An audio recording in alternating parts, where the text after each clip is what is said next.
mga baril at bala at pampasabog ng Communist Terrorist Group na hukay daw ho sa Masinloc, Zambales. Balita mula sa Zambales ni RH37, Danny Kumilang. Danny. Nahukay ng mga operatiba ng Zambales First Provincial Mobile Force Company PMFC ang iba't ibang baril, bala, pampasabog at subversibong mga dokumento sa sitio Buri, Barangay Inhobol, Masinloc, Zambales kahapon Hunyo 25, 2026 na diskubre ang mga nakabaong kagamitan matapos magbigay ng impormasyon ang isang dating kasapi ng Communist Terrorist Group CTG.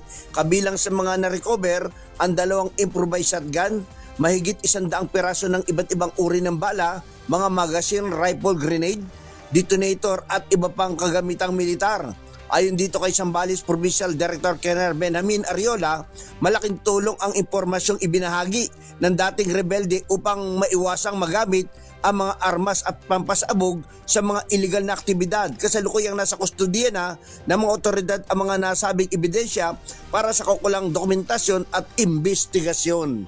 Danny Kumilang, RH37, DZRH, una sa Pilipinas, una sa Pilipino. Magandang umaga! Magandang